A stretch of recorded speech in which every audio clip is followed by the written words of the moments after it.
श्री कृष्ण कहते हैं, कर्म करो, फल की इच्छा मत करो।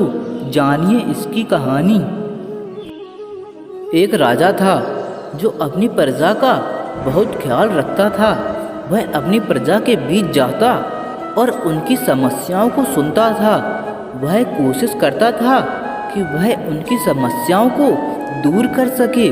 उसकी कर्तव्य निष्ठा के चर्चे दूर दूर तक फैले हुए थे। एक बार राजा अपने राज्य में भ्रमण करने के लिए निकले हुए थे। तब उनके कुर्ते का एक बटन टूट गया।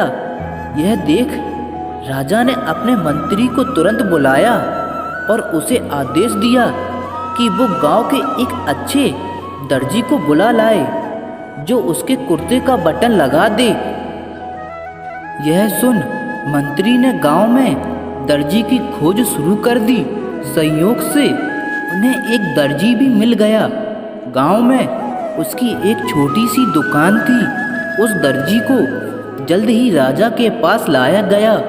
उस दर्जी से राजा ने कहा कि क्या वो उसके कुर्ते के बटन सिल सकता है। दर्जी ने कहा कि यह तो बड़ा ही आसान काम है। दर्जी ने अपने थैले से धागा निकाला और कुर्ते का बटन लगा दिया। राजा बेहद खुश हुआ और उससे पूछा कि वो उन्हें कितने पैसे दे।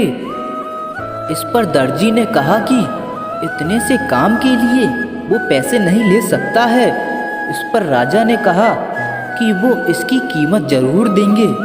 दर्जी ने सोचा कि उसने तो बस धागा ही लगाया है, तो उसके 2 रुपए मांग लेता हूँ। फिर दर्जी ने सोचा कि कहीं राजा यह ना सोचें कि इतने से काम के 2 रुपए तो गांव वालों से कितना पैसा लेता होगा। यह सब सोच समझकर दर्जी ने कहा कि वो अपनी इच्छा से जो भी देंगे वो ले लेगा। यह सुन राजा ने अपनी हैसियत के मुताबिक उसे 2 गांव देने का फैसला किया।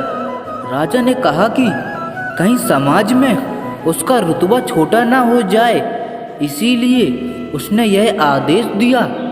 दर्जी ने मन में सोचा कि कहाँ वो 2 रुपए मांग रहा था और कहाँ वो 2 गांव का मालिक बन गया। इस कहानी से हमें यह सीख मिलती है कि हम सभी अपनी क्षमता के अनुसार सोचते हैं, लेकिन भगवान हमें अपने हिसाब से सब कुछ देते हैं।